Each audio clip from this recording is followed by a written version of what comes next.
In the dead of winter, when even the wolves stopped howling, a lone figure trudged through the snow toward an abandoned cabin deep within the pines. Her hands were raw, wrapped in torn fabric that used to be part of her husband's coat. Behind her, 3 small children followed silent, pale, their breaths clouding the icy air. They hadn't spoken much since the burial, not since the last shovel of earth fell over his body, sealing their old life beneath the frozen ground of a land that had never truly been theirs. The widow didn't cry. She had no tears left, only a faint determination to find shelter. Before the next storm buried them all alive, the cabin appeared through the mist like a ghost from another time. Its roof sagged under the weight of snow, and the door hung crookedly, groaning when she pushed it open. Inside, the air was stale and cold, filled with the scent of rot and something older, something that made her hesitate before crossing the threshold. But the night was coming fast, and the children were shivering. She whispered a prayer under her breath, not sure who still listened, and led them inside. There was no firewood, no light except the dim gray that crept through the cracks in the wall. The floor was warped and split in places, and the corners seemed to swallow sound. Still, it was shelter. The widow laid the baby down on her lap, wrapped the others in a worn blanket, and listened to the wind scrape across the windows. Every gust carried the voice of the mountain, moaning like it mourned something lost long ago. They stayed that way for hours, gathered close for warmth. The widow tried to remember the feeling of her husband's voice, his quiet hum when he worked the fields, his laugh when the children played by the river.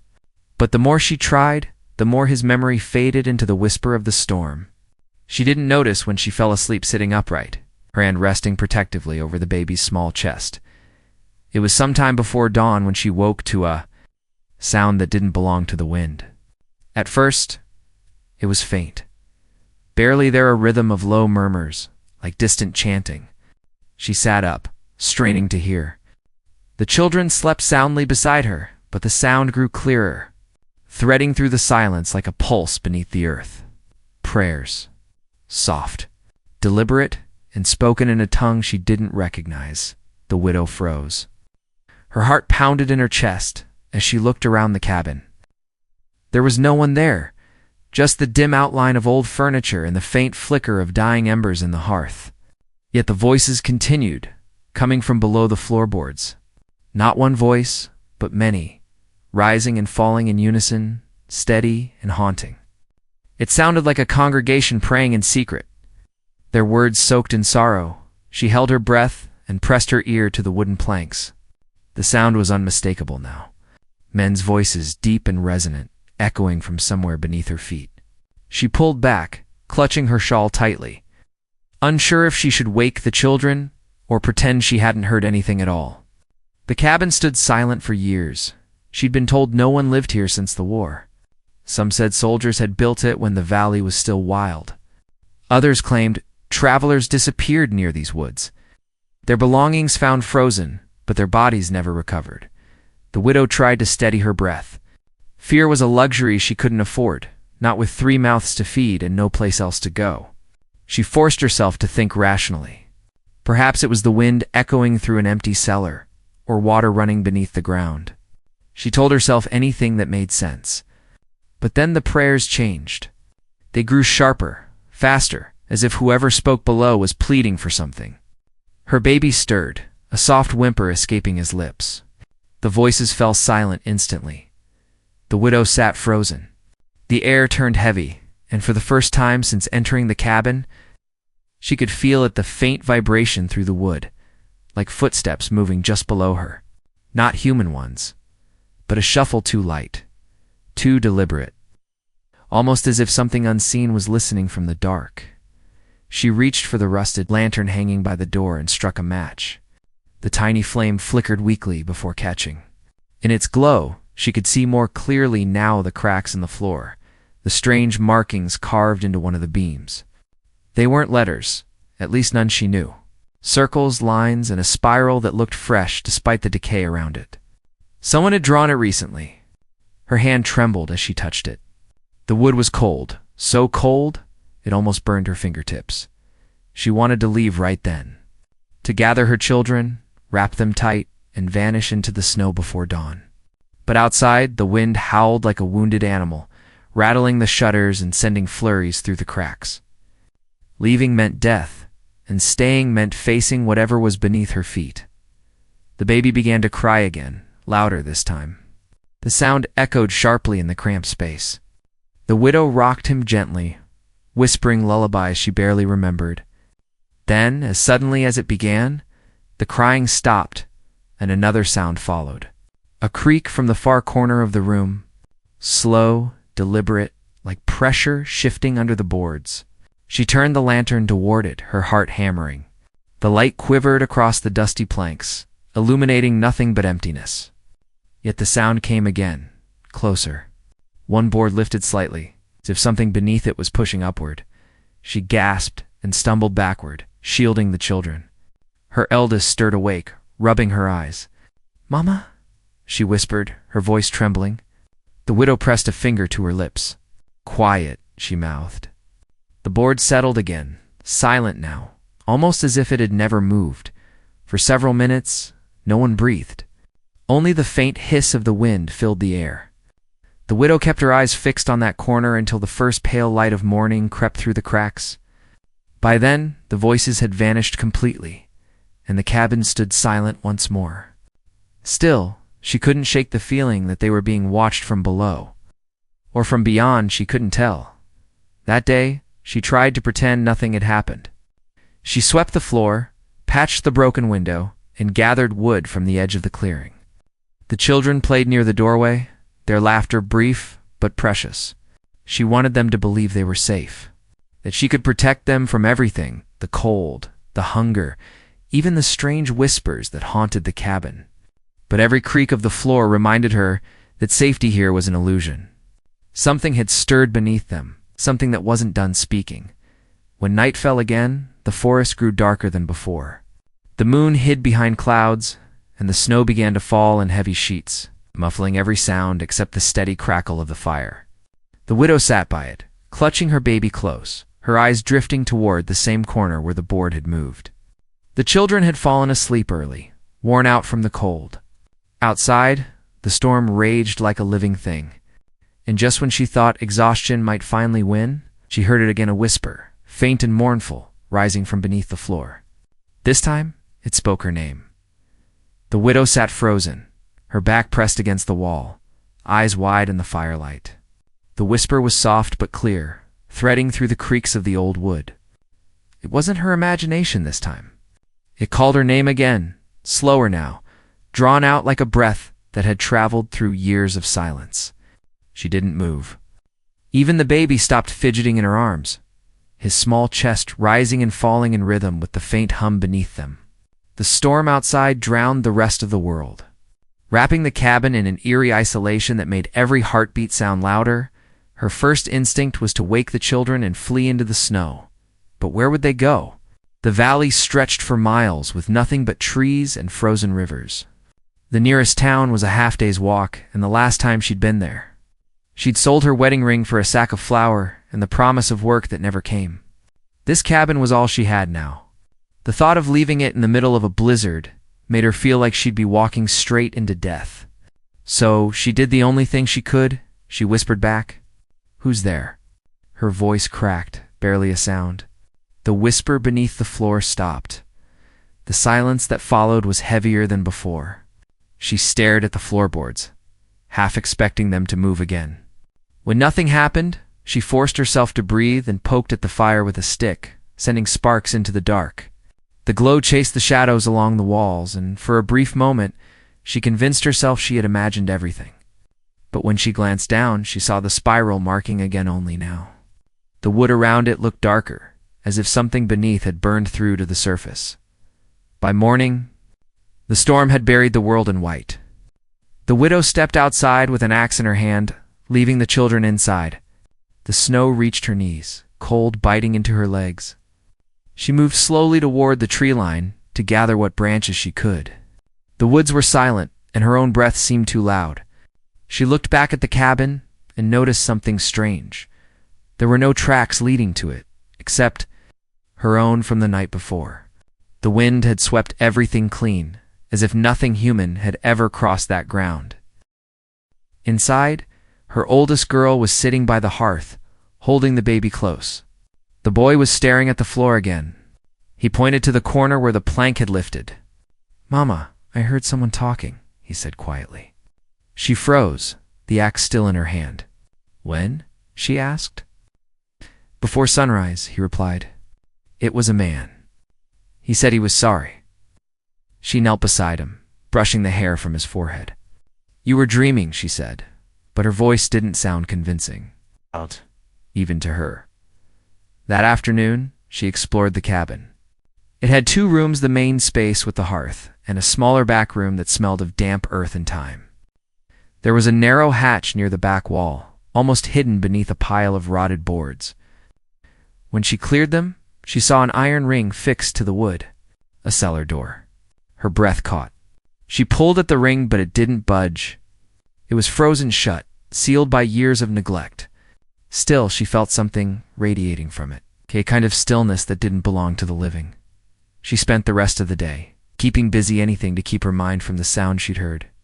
She cooked a thin stew from the last of the dried beans and melted snow, fed the children, and patched another hole in the wall with an old blanket. As night came, the forest outside turned blue with shadow. The trees looked like sentinels standing guard, and somewhere far off, a coyote cried out. When she returned to the hearth, the firelight caught the spiral again. Glowing faintly, as if reflecting something deep beneath the floor, sleep came uneasily. She dreamt of a church half buried in snow, its bells ringing without hands to pull them. Inside, the pews were filled with soldiers' faces, pale, eyes closed, their lips moving in silent prayer. In the front pew sat a man with a rope around his neck. His eyes opened and met hers. "It's not the cold that keeps them here," he whispered. "It's what they swore before dying." She woke gasping, her skin damp with sweat despite the freezing air. The baby stirred in her arms, and for a moment she thought she saw movement by the hatch. But when she blinked, it was gone. The next morning, she decided to learn more about the place. There was an old trapper's path leading toward the river, and she followed it, hoping to find signs of another cabin or a hunter's camp. She found none, only trees, endless and quiet. On her way back, she stumbled upon something half buried in the snow, an old wooden cross, crooked and weathered. The name carved into it was barely legible, worn down by years of storms. But the date was clear. It matched the winter of the war that had torn through these lands more than a decade ago. The widow brushed away the snow and found more crosses nearby, arranged in a circle. There were 12 of them. She counted twice to be sure. When she returned to the cabin, she found her daughter sitting on the floor again, tracing the spiral with her finger. "Don't touch that," the widow said sharply. The child looked up, startled. "I heard them again," she whispered. "They're praying for the dead." The widow felt her throat tighten. "We don't speak of that," she said. But when she glanced at the floor again, she noticed something she hadn't before, small drops of moisture seeping through the cracks, like condensation, except it wasn't water. It was darker, almost like ink. That night she couldn't sleep. The children were quiet, but she sat awake by the fire, clutching the axe. Every creak in the wood made her flinch. The wind had died down, leaving only the faint pop of the burning logs. Around midnight, she heard it again, the same low chant rising from beneath the floor. Only this time, it wasn't in a foreign tongue. She could understand fragments of it, words about forgiveness, redemption, and a promise broken. She moved closer, holding the lantern near the floorboards, and her heart sank when she saw if the boards were trembling slightly, as if something below was breathing. She wanted to scream, but bit her lip until she tasted blood. The baby began to fuss, restless. She rocked him gently, whispering prayers of her own, words her mother used to say in the old country. The chant below quieted, but she could still feel it like an echo left behind after a sound ends. Her eyes darted toward the cellar hatch again, and a thought crept into her mind that she didn't dare entertain. What if the prayers came from down there? What if the cellar wasn't empty at all? For 3 more days, the pattern repeated. Every night, the whispers returned. Every morning, she found something new, a plank, slightly displaced. a patch of frost forming in the shape of a handprint, small footprints in the snow outside that vanished before the sun rose. The children grew pale and silent, their laughter gone. Even the baby had stopped crying altogether, as if he too could feel the weight pressing down on the house. On the fourth night, she made a decision. She couldn't live another moment wondering what lay beneath her. She would open the hatch. She waited until the children were asleep, the baby nestled safely beside his siblings. Then she crept to the back room, carrying the lantern in one hand and the axe in the other. The metal ring of the hatch was cold enough to sting her skin. She pulled once, twice, then harder. It didn't move. She struck it with the axe handle, and the wood splintered. A gust of cold air burst upward, carrying with it the faint scent of earth and decay. The lantern flickered violently. The flame thinned, as if struggling against an unseen wind. She leaned over the opening, the light casting trembling shadows across the stairs that descended into blackness. The sound returned, louder now, voices overlapping, pleading, their prayers filling the small space like a living thing. She couldn't tell if they were warning her or calling her closer. Her hand shook as she lowered the lantern toward the dark. The air below was heavy and damp, and she thought she saw movement, something pale, like shifting just beyond the light's reach. Her name echoed once more, clear and human this time.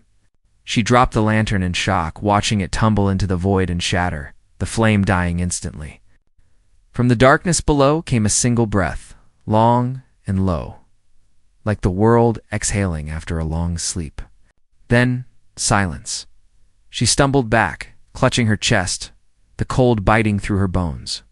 Behind her, one of the children stirred and whispered, "Mama, who's talking down there?" The widow turned slowly toward the sound of her daughter's voice.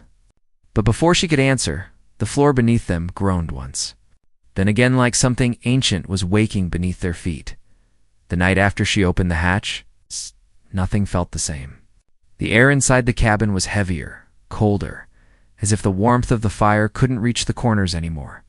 The widow sat awake, her hands trembling near the dying embers, watching the shadows twist across the floor.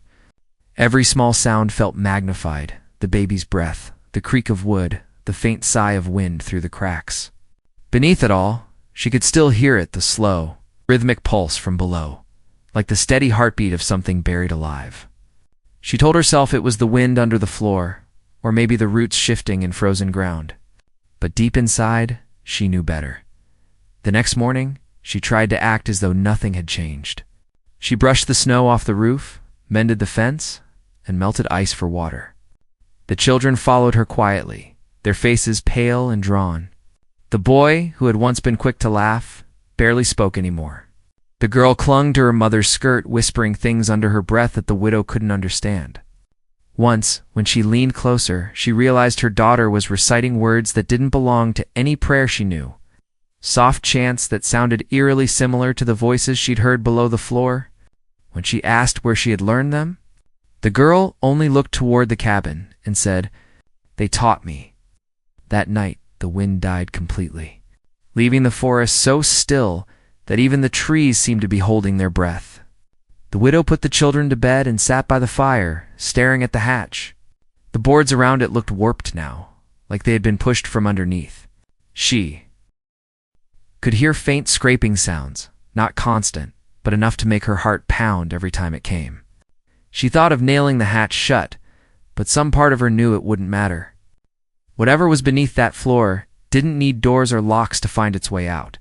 When the boy began to talk in his sleep, she knew the house was changing them. His voice took on a tone that wasn't his own, low, steady, almost too calm for a child. "They're waiting," he whispered one night. "They want her to come down." The widow sat frozen, afraid to wake him. She wanted to ask who they were, but she couldn't bring herself to speak. When he finally stirred awake, he didn't remember anything. But he wouldn't look at the floor anymore. A few days later, she decided to walk to the nearest settlement. The journey would take her most of the day, but she needed to see another human face, to ask if anyone knew what had happened in these woods. She left the children at the cabin, warning them not to open the door for anyone. Her daughter asked quietly, even if they knocked from under the floor. The widow froze, but nodded. Especially then. The path through the trees was buried in snow and silent as a graveyard. As she walked, she noticed shapes carved into some of the older pines marks like the ones beneath the cabin. Circles within circles, crossed by thin lines. She tried not to look at them, but they seemed to appear more frequently the farther she went. Halfway down the trail, she came across a broken wagon, its wheels half sunk into the frozen ground. Nearby, the snow was discolored by something dark. She crouched and brushed it away, finding a rusted lantern in what looked like a torn sleeve. The fabric was old, military issue. From the war that had torn through the frontier years ago, she finally reached the edge of the settlement near dusk. Only a few buildings stood there, now an old chapel, a storehouse, and a tavern with boarded windows. She entered the tavern, and the room fell silent the moment she stepped in. A few men looked up from their drinks, their faces hollow and tired. She asked about the cabin in the northern woods, about the prayers, about the strange voices. For a long time, no one answered. Then an older man by the stove spoke, his voice rough and quiet. "You shouldn't be there," he said. "That land was cursed before you were born." He told her that during the war, a company of soldiers had been stationed there. They were ordered to build a fort, but the ground was soft, and they found a network of tunnels beneath it. No one knew who had dug them. The men started disappearing one by one, until only 12 remained. The chaplain among them claimed the tunnels were burial chambers, and the soldiers had disturbed something that wasn't meant to be touched. In their final days, the chaplain and the others sealed themselves underground, singing hymns until their voices went silent. When the war ended, the locals buried the fort under snow and swore never to rebuild there.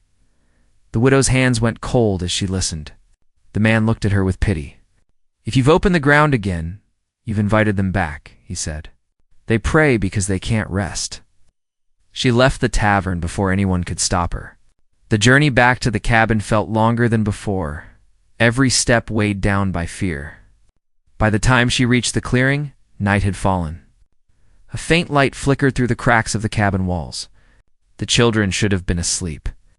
But she heard voices, her daughter's soft whisper, and another deeper tone answering her. She ran to the door and burst inside. The fire was burning, the children huddled near it, but the air felt thick and wrong. Her daughter was kneeling by the hatch, her hand resting on the wood. The boy sat beside her, wide-eyed, staring at the markings that now glowed faintly red. "Mama," the girl said calmly, "they said we don't have to be cold anymore."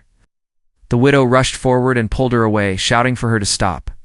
The moment she did, the fire flared up violently, sending sparks across the room. The floorboards shuddered beneath them. The widow dragged both children toward the far wall, clutching them tightly as the cabin seemed to breathe around them. Then, as quickly as it began, the noise stopped. The fire dimmed back to a flicker. The girl began to cry softly, confused and trembling. The widow held her, whispering that it was over. But she knew it wasn't. Something had been awakened, and it was no longer content to stay beneath the floor. The next day, she found new carvings on the walls, symbols drawn with something dark and sticky. The spiral now appeared on the door and the hearth. She tried scrubbing them clean, but they wouldn't fade. Even the baby refused to look toward the hatch anymore, turning his head away and crying whenever she stepped near it. By evening, she started hearing footsteps outside. Not the wind or animals' real footsteps, pacing slowly around the cabin. She peered through the small window and saw nothing but the faint outline of trees. Yet the sound continued, circling the house, sometimes stopping at the door, sometimes at the back wall. The children clung to her, their small bodies shaking. She stayed awake until dawn, staring at the latch, waiting for it to move. When light finally broke through the trees, she found the snow outside covered in footprints. Not bare, not booted, just impressions too shallow to belong to the living. They led from the woods straight to the door and then vanished. That morning, the boy asked her if the men under the floor were soldiers. She didn't answer, but in her heart, she knew they were. Over the next few days, she grew weaker. The cold sank deeper into her bones, and her thoughts became heavy, slow. The children began to act distant, their eyes glassy, their words short. Sometimes she caught them standing by the hatch, listening. Once she saw the boy whisper something and then nod as if responding to an unseen voice. When she shouted his name, he didn't even flinch. She tried praying, though she didn't know to whom. The words felt hollow in the thick air of the cabin. Outside, the forest seemed to close in, branches heavy with frost bending toward the roof, as though they wanted to bury the house completely. On the 7th night since she opened the hatch, the whispers returned louder than ever, filling every corner of the cabin. The floorboards shook, dust falling from the ceiling. The voices rose together in a desperate chorus, pleading, mourning, demanding. She clutched her children close, covering their ears, but the sound seeped through. Then came the voice she had heard before, the one that spoke her name. Only this time it said something else. You opened the gate. Now you must finish what we began. Da. The widow's heart pounded. The baby cried out, and the fire roared higher, burning blue for a moment. She looked at the hatch, and for the first time, she saw a thin line of light shining through the cracks. It pulsed like a heartbeat, spreading warmth through the frozen air. She felt drawn to it, like something inside her recognized that glow. The children began to cry louder, pulling at her dress, begging her to stay away. But the voice called again, soft and sorrowful, promising an end to the cold, an end to the hunger. Her knees felt weak as she took one step closer, then another, until she was standing above the hatch. The light grew brighter, flooding the room.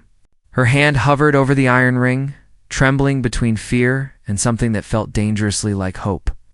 Behind her, the children screamed, and the light flickered again, dimming for a breath, as if waiting for her choice. Then came the sound she would never forget, the unmistakable noise of footsteps climbing up from beneath the floor, the first step that rose from beneath. The hatch sounded like the crack of old wood, giving way under pressure. The widow froze where she stood, her hand still hovering above the iron ring. The children clung to each other near the wall, their faces pale and tear-streaked. The fire flickered violently, casting wild shadows across the cabin walls. And the faint humming from below grew louder, layered with whispers that blended like a mournful hymn. She wanted to run, but her feet would not move. Something in her chest fear of fate held her in place as the sound of footsteps drew nearer from the darkness below. The iron ring rattled. The wood beneath it shifted and rose half an inch, just enough for a thin line of light to break through. It wasn't the cold blue light of the moon or a firelight. It was a strange, warm glow, like sunlight filtered through smoke. The widow took a step back, clutching her shawl. The air grew thick, heavy with the scent of damp soil and iron. Every breath burned in her lungs, and she could feel the baby trembling against her chest. The voices beneath the floor had stopped now. Only the faint creaking of the hatch remained, slow and deliberate, as if whatever was beneath was waiting for her permission to come through. The girl began to cry softly. "Mama, don't let them in," she whispered. The widow knelt beside her, holding both children close, her voice barely a whisper. "Stay behind me.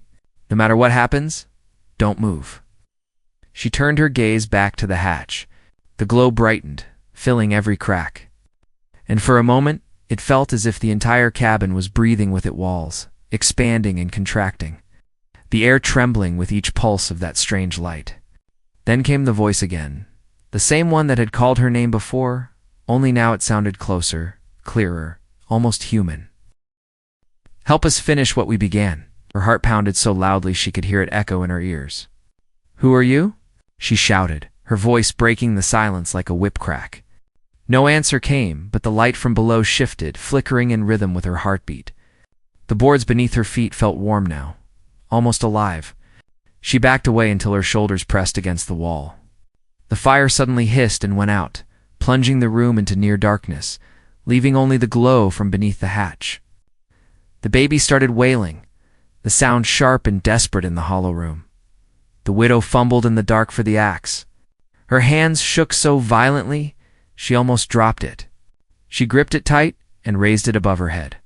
"Stay back," she cried, not knowing whether she was speaking to the thing below or to her own fear. The hatch jerked again, harder this time. The boards around it splintered, dust falling from the ceiling. The glow flared once more, then dimmed as something pushed against the opening from the other side. It was then she heard the faintest of sounds, chains rattling. Not fast, but steady, like someone moving with deliberate care. A shadow passed under the cracks of the hatch. She could make out a shape, tall and thin, as if a man were standing just beyond the wooden barrier. Out! The voice came again, low and broken. You brought the light. Don't turn away now. Her fingers tightened around the axe handle. I didn't bring anything, she said, her voice trembling. You're not welcome here. The floor trembled. The walls creaked. The snow outside began to fall harder, beating against the windows in waves. And through the storm, she thought she could hear faint echoes of the same prayers, voices carried by the wind, chanting in unison, surrounding the cabin. The sound wasn't coming just from beneath the floor anymore, came from everywhere. Inside and out, the boy, who hadn't spoken for hours, suddenly turned toward the door. They're out there too, he said softly. She followed his gaze. Through the small cracks in the wall, she saw faint shapes moving between the trees, dark silhouettes swaying with the rhythm of the storm. They were too tall to be human, yet too still to be animals. The snow around them glowed faintly, as though lit by the same buried light that burned beneath her floor. The widow knew then that she was surrounded. Panic rose like fire in her chest, but something in her refused to give in. She dragged a chair against the hatch, forcing it down, and grabbed every log she could find to stack on top of it. The wood groaned beneath the pressure, but for a moment the noise below subsided. She could hear only the blizzard's howl. She held her children close and whispered, "We'll make it through the night." But the words felt like lies the moment they left her lips. Hours passed. The fire had died completely, and the air turned bitterly cold. Frost gathered on the inside of the windows. The baby had fallen asleep again, but the other two sat wide-eyed, staring at the hatch. Every so often, a faint tap came from beneath, almost gentle, like fingers brushing wood. Then silence again. It happened over and over until she couldn't tell if it was real or the sound of her own heart echoing in her ears. Sometime near dawn, tapping stopped. The widow dared to move closer, the axe still clutched tight. She leaned down and listened. Nothing, only the faint sigh of the wind. She let out a shaky breath and turned toward the fire to relight it. That's when she heard the boy's voice again, low and far too calm. They said they don't mean us harm. Her blood ran cold. Who told you that? She asked without turning. He pointed to the floor. The man with the chain. He said you opened the gate, but you're afraid to step through it. He said if you don't finish it, they'll never stop. She turned slowly, her breath quick and shallow. You didn't speak to anyone, she said sharply. You hear me? No one. But her son's expression didn't change. His eyes were wide, distant, as if he were staring past her. Seeing something she couldn't. He said he knows your name, the boy murmured. And he remembers your husband. The widow's knees almost gave way. She stumbled back, gripping the table for support. You stop, she said, voice shaking. You stop right now. The boy blinked, confusion breaking through his trance. But before she could move toward him, the hatch gave one final shudder. The chair she'd placed on top shifted, sliding an inch across the floor. Then came a deep, groaning sound from the ground below, a rumble that spread through the cabin and out into the earth. As if the land itself had begun to breathe, the girl screamed and covered her ears. The baby started crying again. The widow pulled them to her, shouting words of comfort she didn't believe. Dust fell from the ceiling in soft clouds, and somewhere outside, she heard the sharp crack of a tree splitting under unseen weight. The forest was moving. The snow fell harder, swirling into white walls beyond the windows, until the world outside disappeared completely. The voices rose once more, filling the cabin with their hollow chant. But now, instead of pleading, they sounded almost angry, the rhythm fierce and sharp. The words seemed to press against her skin, vibrating through her bones. She dropped the axe, covering her ears, but it didn't stop the sound. The children huddled beneath her shawl, shaking. The hatch burst open. The light shot upward in a blinding flash, filling the cabin with warmth and fury. The widow screamed as the boards beneath her feet cracked and splintered. The glow revealed the outlines of faces, dozens of them pale, solemn, their eyes shut tight as if still in prayer. The air smelled of ash and earth. From beneath the broken wood, hands reached up not to grab, but to rise, to climb, as if seeking the surface after centuries buried in darkness. The widow stumbled backward, dragging the children away from the growing hole. The baby's cries turned into choked sobs. She looked toward the door, but it was sealed by frost. The window was the same, the glass opaque and frozen solid. There was no way out. The glow filled every corner of the room now, and the voices grew louder, clearer, their words finally taking shape. "Free us." The widow fell to her knees, tears streaming down her face. "I don't know how," she cried. "I never meant to open it." The light flickered, pulsing as though it understood. Then, slowly, it dimmed again. The hands beneath the floor withdrew, retreating into the shadows. The voices faded, replaced by a single, hollow breath that seemed to come from all around her. She crawled forward, trembling, and peered into the opening. The light was gone now, but deep within the hole. She saw movement, a faint glimmer, like the reflection of a candle in water. She stared at it, unable to look away. Then she heard it once more. The voice she had feared most, calm and quiet, whispering from below, "You can't keep them buried forever." The fire sparked back to life on its own, flames licking the logs in sudden brightness, and in that light, the widow saw the faint outline of her husband's coat lying near the hearth, though she knew she had buried it months ago. Miles away from here. Her breath caught, her heart racing. Somewhere below, the footsteps began again, climbing closer with every beat of the fire. The footsteps that climbed from beneath the floor grew, fainter with every beat of her racing heart until they stopped completely. The firelight trembled across the cabin walls, throwing shadows that no longer felt their own. The widow stood in the center of the room, gripping the axe so tightly her hands ached, her eyes fixed on the place where the hatch had been. The floor was silent now, but the air still hummed faintly, like something unfinished hung between this world and the one below. She waited, listening, until the quiet became unbearable. The children huddled by the wall, their faces pale and frightened, eyes wide in the flickering light. The baby stirred in his sleep, unaware of the fear that wrapped around them all. She wanted to tell the older two that everything was fine, that the danger had passed, but the words wouldn't come. Her throat felt dry, and the silence in the room felt too heavy to break.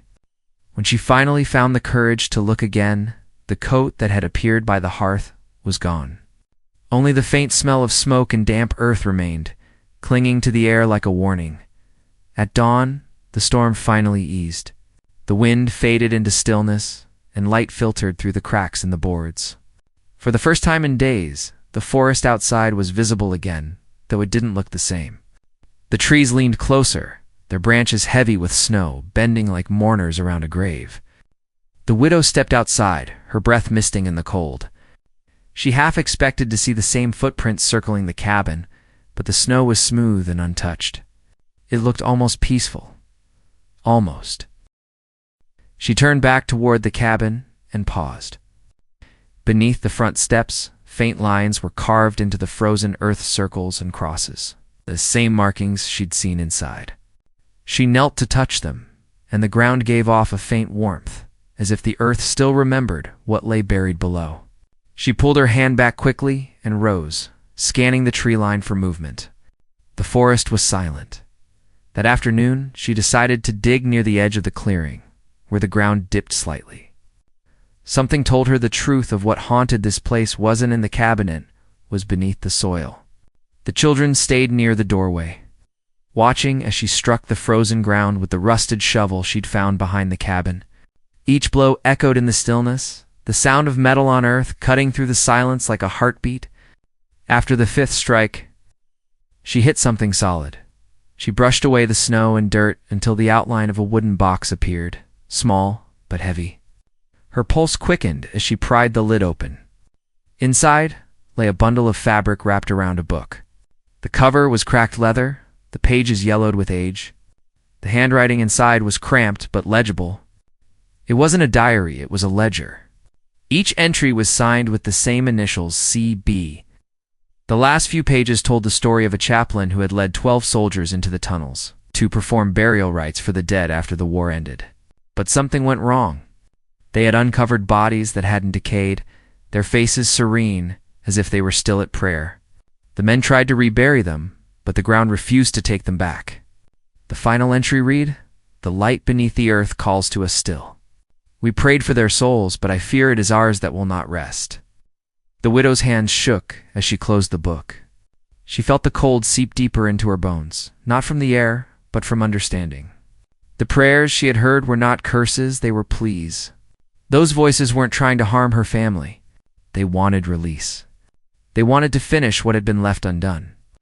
She carried the book inside and set it beside the hearth. The children gathered close, and for the first time since arriving, she told them the truth, that the cabin stood on sacred ground. That long ago, men had been buried beneath it, and that she had disturbed their rest. That night, she couldn't sleep. The wind whispered softly through the trees, carrying the faint echo of the prayers once more. But they sounded different now, calmer, almost peaceful. She sat by the dying fire and opened the ledger again, turning to the last blank page. Taking a piece of charcoal, she began to write her own entry beneath the chaplain's words, "To those who came before us. May your prayers find their end. May the ground that held you give you peace at last. I ask forgiveness for opening what was meant to stay closed." She didn't know if anyone or anything would hear her, but she had to try. When she finished writing, the baby stirred awake and began to cry softly. She rocked him until he calmed, humming an old hymn she barely remembered. As she did, the air in the cabin grew warmer. The fire flickered once, then steadied, burning strong and bright. For the first time since she arrived, she felt no fear in its glow. The children slept soundly through the night. By morning, the hatch in the back room was gone. The boards had mended themselves somehow, the cracks sealed as if they had never been disturbed. The markings on the walls had faded too, leaving only the faint stains of time. The widow stood over the spot where the hatch had been and whispered, "Thank you." Outside, the sun rose weakly over the frozen valley, lighting the snow like glass in the days that followed. She gathered what was left of their supplies and began preparing to leave. The storm had cleared the roads, and though she didn't know where they would go, she knew they couldn't stay. Before leaving, she returned to the clearing where she had found the crosses. One by one, she brushed away the snow and placed a small piece of wood over each grave, whispering a prayer for rest. When she reached the last cross, she noticed something new carved into it, her husband's initials, though she hadn't made them. She smiled faintly, tears in her eyes. "You brought us here to finish it," she murmured, "and we did." That night, before their final sleep in the cabin, she sat by the hearth one last time. The ledger lay closed on the table beside her, the charcoal page still faintly smudged from her writing. The flames danced softly, their light steady and calm. The forest beyond the window stood still, blanketed in snow, untouched by wind. The widow leaned back, feeling the weight lift from her shoulders. The years of sorrow and fear slowly giving way to quiet acceptance. When dawn came, she gathered the children, bundled them in blankets, and stepped outside. The air was sharp, but the sky was clear. The cabin stood behind them, small and silent, as though it, too, had finally gone to rest. As they made their way down the trail, the widow looked back one last time. The chimney still smoked faintly, and for a moment, she thought she saw a figure in the window, a man's silhouette, standing tall, hands folded as if in prayer. Then the light shifted, and it was gone. They kept walking until the cabin disappeared behind the trees. The path ahead stretched wide and white, untouched. The widow felt the warmth of the sun on her face and held the baby closer. The forest no longer whispered. The air was still. For the first time since winter began, she felt truly alive. She knew she would never return to that place, but she would carry its lesson with her, always that the past never truly rests until it is seen.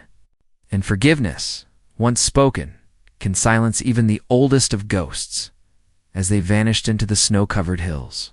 The morning wind carried a faint sound behind them, not the cry of spirits, but the echo of a single prayer fading gently into the cold. It was a sound not of fear, but of release. And for the first time, the cabin in the woods stood empty, its silence at peace.